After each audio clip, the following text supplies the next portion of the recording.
এক মহিলা তার বাড়ি থেকে বেরিয়ে দেখল উঠানের সামনে ৩ জন বৃদ্ধ ব্যক্তি বসে আছেন। তিনি তাদের কাউকেই চিনতে পারলেন না। তাই বললেন, আমি আপনাদের কাউকেই চিনতে পারলাম না, কিন্তু আপনারা হয়তো ক্ষুধার্ত।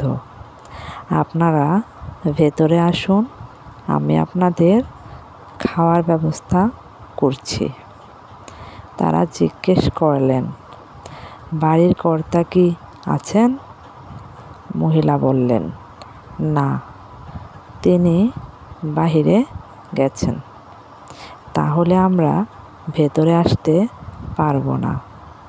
সন্ধ্যায় যখন বাড়ির কর্তা ঘরে ফিরে সব শুনলেন, তখন তিনি বললেন, যাও, তাদের বলো যে আমি ফিরেছি এবং তাদের ঘরে আসার জন্য অভ্যর্থনা জানাচ্ছি।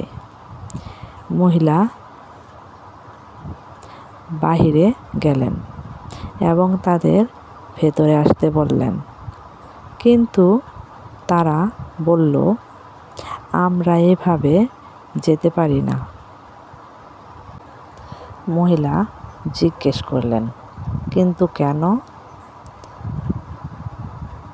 আবার কি সমস্যা? বৃদ্ধ লোকদের মধ্যে একজন বললেন, আমাদের মধ্যে একজনের নাম সম্পদ, আরেকজনের দিকে লক্ষ্য করে নির্দেশ করে বললেন, তার নাম সাফল্য এবং আমি ভালোবাসা। এখন আপনি ভিতরে গিয়ে সিদ্ধান্ত নিন, আমাদের কাকে আপনি ভেতরে ঢুকতে দেবেন। মহিলা যখন ভেতরে গিয়ে সব খুলে বললেন, তখন তার স্বামী অত্যন্ত খুশি হয়ে গেলেন এবং বললেন, অসাধারণ, চলো আমরা সম্পদকে ডাকি, তাহলে আমরা ধনী হয়ে যাব। তার স্ত্রী এতে সম্মতি দিলেন না।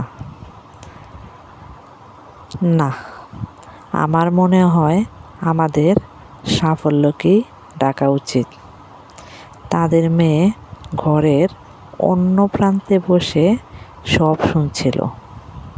সে বলে উঠল, তোমাদের কি মনে হয় না আমাদের ভালোবাসাকেই ডাকা উচিত?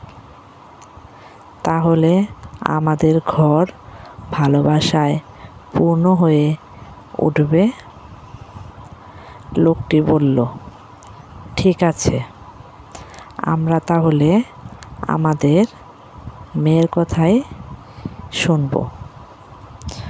তুমি বাহিরে যাও এবং ভালোবাসাকেই আমাদের অতিথি হিসেবে ডেকে নিয়ে এসো। মহিলাটি বাইরে গেলেন এবং বললেন, আপনাদের মধ্যে ভালোবাসা কার নাম? অনুগ্রহ করে তিনি ভেতরে আসুন।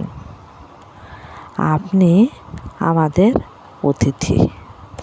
ভালোবাসা নামের বৃদ্ধ উঠে দাঁড়ালেন এবং বাড়ির দিকে হাঁটতে শুরু করলেন।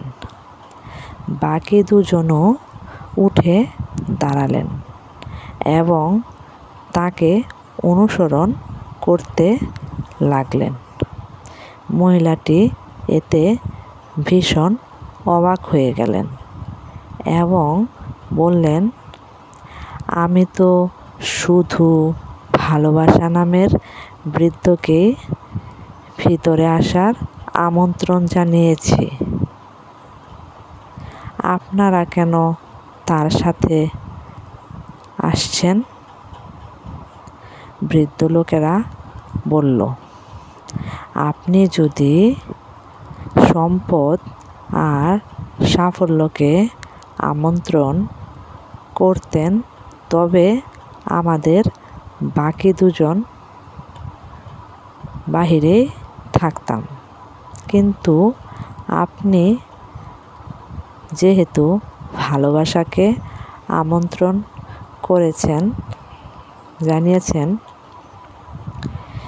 সে যেখানে যায় আমরা দুইজনও সেখানেই যাই।